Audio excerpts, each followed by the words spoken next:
In this video, I'm going to just introduce the basic concept of the del operator. The del operator is this triangle right here.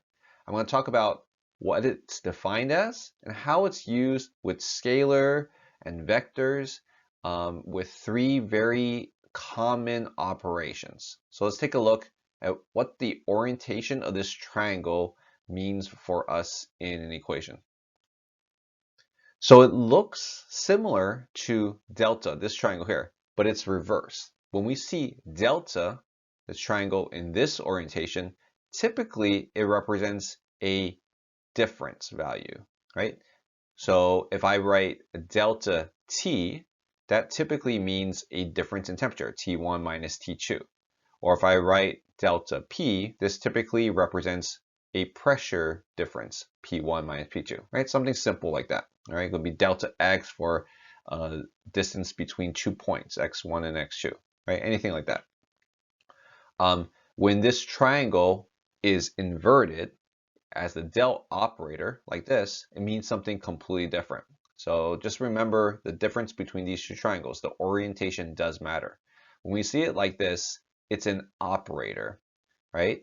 It represents a vector of partial derivatives. So if you haven't learned about partial derivatives, I have a video from another playlist that I'll link in the description below, right? So all this represents is I can have a lot of different variables that I'm looking at, all right? The del operator is very general, right? So it could be partial of whatever term, because it depends what goes after the del operator. And we'll take a look at those in a second with respect to x1, x2, x3, and so forth.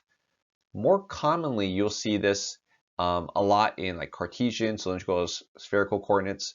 So we're going to look at Cartesian coordinates only in this video, just to give you basic concept of it, right? So in Cartesian coordinates, that's your x, y, z coordinates. That's a typical one, that the rectangular coordinate system that we look at. In that case, you'll have this vector, right? So the del operator will be represented by the partial with respect to x as my first term, the partial with respect to y as my second term, and the partial with respect to z as my third term. We can also write this using our standard basis vectors, I hat, j hat, and k hat, which we've talked about, I believe, earlier in this playlist.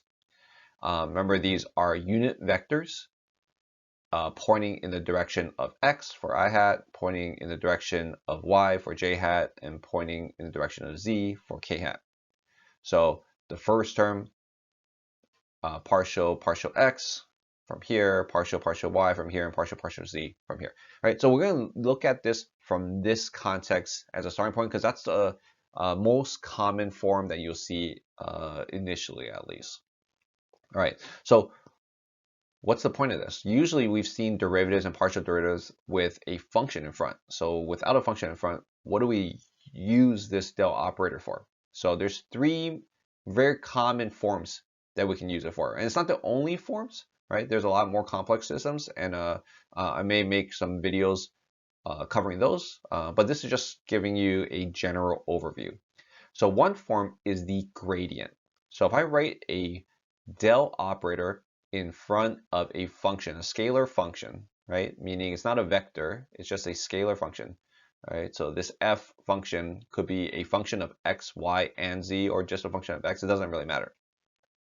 So essentially, now you look at this almost like a vector times a constant kind of operation, right? So you have a vector here. This f term can be represented, thought about as like a scalar, but it's really a function. So you multiply this through each of the terms of my del vector, right? So partial x times f, but it's really partial f partial x now. Similarly, partial f partial y and partial f partial z, or I can write it in this form right here with my I hat, j hat, and k hat terms. So we'll see an example in a second of what this represents. The gradient is like a derivative component, so we'll see what that, in future videos, we'll look at what the physical representation of a gradient using del f would actually represent. Second, we have the divergence. The divergence is taking your del vector and a separate vector, right? So v vector, you could think of this as like a velocity term, you could think of it as a force term, right? And we'll take the dot product. So you can look back and I'll link the video that we talked about dot products. And so you take the dot product of two vectors. So if you remember the dot product of two vectors, you take the first term of each, you multiply them together. So if my v vector is vx comma vy comma vz, right? So the x component or the velocity is vx, the y component is vy, the z component is vz, and so forth. I take vx, the first term, multiply by d del x. That's what we get here. You add it to the second terms multiplied together. So vy dvy dy plus the third terms multiplied together, dvz dz, right? So your divergence is two vector components, dot product of that gives you a scalar. So this gives you a scalar. And then finally, we have the curl. The curl takes a v vector again, your del vector, and you take the cross product of the two. So if you remember, we have a previous video that I'll link again that we talk about cross products. We take the determinant with these represented by these two vertical bars here. And then we use I hat, j hat, k hat, your first vector, and then your second vector listed here. Then you take to find these terms, you take the first one, I hat, and then you cover up that entire row and cover up that entire column, and so you're left with these four terms. Then you cross multiply and then take the difference. So del vz dy, that's this first term here, subtracted by this diagonal, dz, or sorry, dvy dz, that's this term right here, right? That's my I hat component. Then when you go j hat, you take the negative form of this, then you cover up the top row again, and then the center column. Then you take del vz dx right there, and then minus del vx dz. That's the term right there. And then finally, for the k hat terms, you cover up these values, or that column, and the final column in the top row again. And then you get del vy dx minus del vx dy, right? And so you get a vector component, right? So this is like a torque kind of concept that this will show up in. And so we'll talk more about the physical. So these are representations. You got a gradient, which gives you a vector, a divergence, which gives you a scalar, and the curl, which also gives you a vector.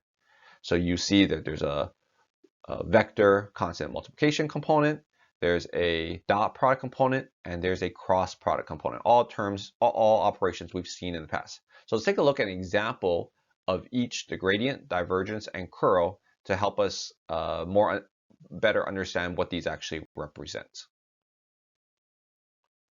So first, let's take a look at the gradient. So the gradient we represent with the del operator, that triangle, and a function, a scalar function, f here. We can also write it as grad f, grad the function, right? So either way represents the same thing.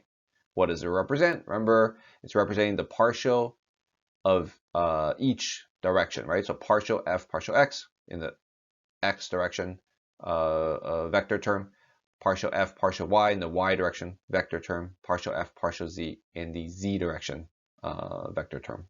Okay, so all we really need to do is take the partial derivative of a function with respect to x, y, and z, and then place it in the correct vector term locations. So let's take a look at an example. So I need a function that is a f function that's a function of x, y, and z. That's all I need to start with. So randomly pick this, okay? So 3x squared plus y minus z. And if you're familiar with partial derivatives, go ahead and pause this video and take the derivative of this function with respect to x, y, and z, the partial forms of these. Okay, so hopefully you're able to do that. If not, go ahead and take a look at that partial derivative video just to give yourself a reminder of how to operate this. So the partial of this with respect to x, if you remember, you just keep the y and z terms, consider y and z as constants. So it's really taking the partial of 3x squared. So this is just going to be 3 times 2 times x, or 6x. Partial of this function with respect to y is just the derivative of y, which is just going to be 1, right? Because 3x squared will be, this 3x squared term will just give us 0. The z term will give us 0. So it's just a partial y with respect to y. And then finally, partial of this function with respect to z will just be -1 because of this negative z term here, right? So all we need to do now for the gradient is to place it in each of these components. So I can write the gradient of this function as 6x, comma, 1, comma, -1, because it's 6x, 1, -1. Or I can write it in terms of my standard unit standard basis vectors as 6x I hat plus 1 j hat, or just plus j hat, minus 1 k hat, or just minus k hat, right? So very straightforward, very simple, just taking the partial derivatives. So next, let's take a look at divergence.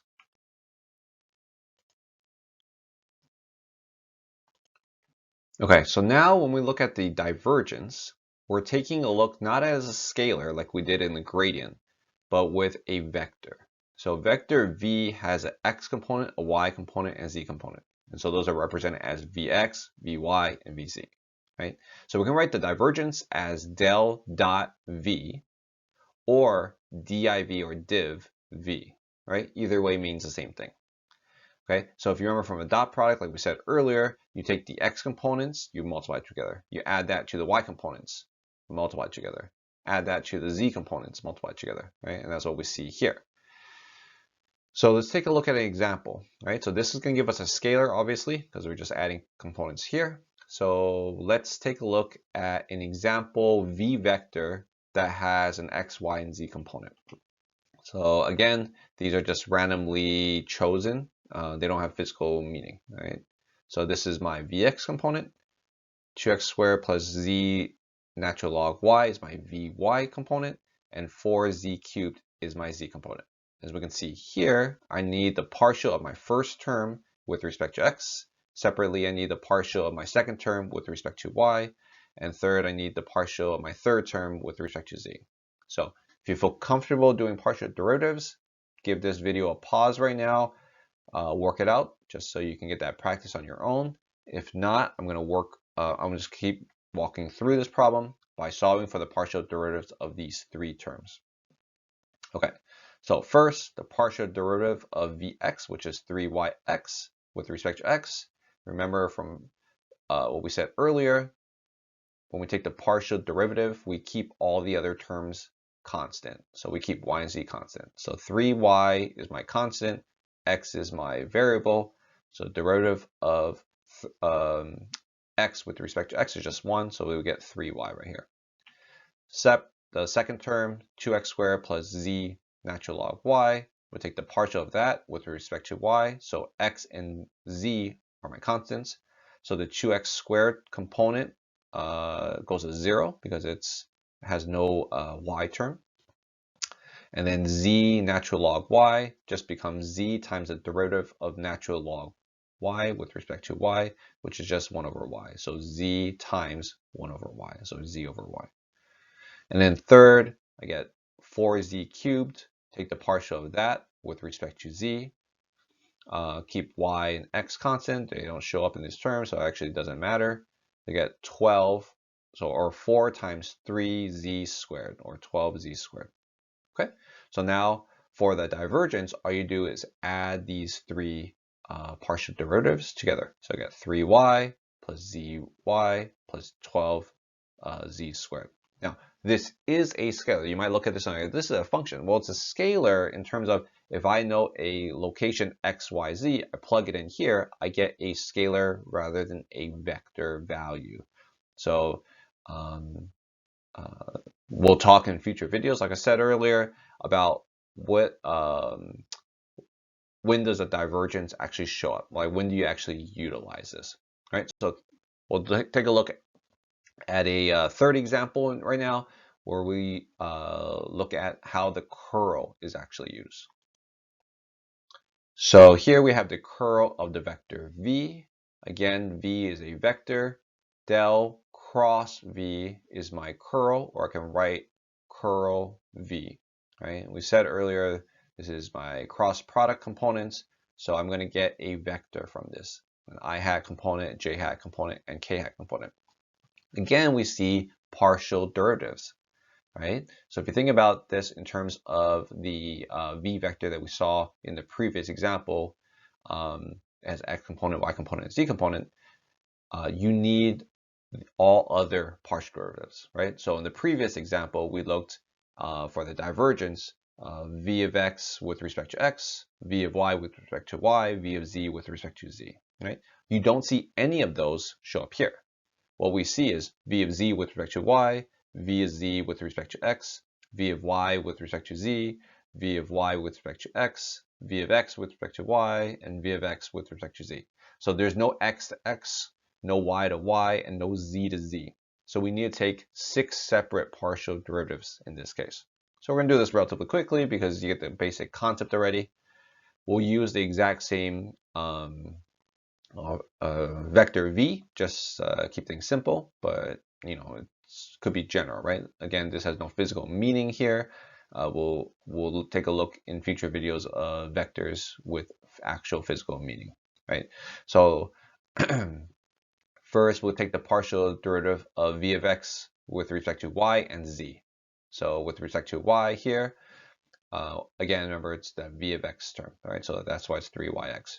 So y is my variable term. So it's going to be 3x times the derivative of y with respect to y, which is 1. So 3x times 1, or just 3x. When we take it with respect to z, there's no z term. So this is just going to be looked at as a derivative of a constant. So it's just 0. Do a similar thing for vy. So vy, you need to take the partial with respect to x, and then the partial with respect to z. So the partial with respect to x, we could break up the derivative into the additive terms. So 2x squared is going to give me 2 times 2x, or 4x. The z natural log y term is going to give me 0, so I just get 4x here. With respect to z, my 2x squared term is going to give me 0. My z natural log of y term, natural log y is going to be my constant for that. So it's my constant natural log y multiplied by the derivative z with respect to z, which is just 1. So that's why we get natural log y. Okay, and then finally, I need to take the partial z with respect to x and with respect to y.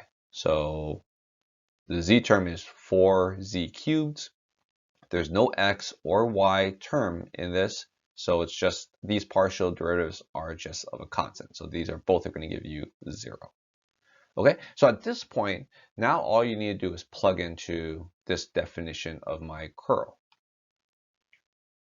So I do that here, right? So I get partial vz with respect to y, which is 0, minus partial vy with respect to z, which is natural log of y. So that's what I get for this first term here. That's my I hat, or my x term, right? Remember, this is a vector. And then here I get negative dvz dx, which is 0, minus dvx dz, which is also 0. So my j hat term, or my y term, goes as 0. There's a physical representation of why that actually shows up. We can kind of predict that, and we'll see that in a future video. And then for my z term, or my k hat term, I get dvy dx, which is 4x, and then dvx dy, which is 3x. And so that's what I have here. And we can clean this up a little bit, and we get, for my x component, negative natural log y. My y component goes to 0, so I could just drop that j hat component out.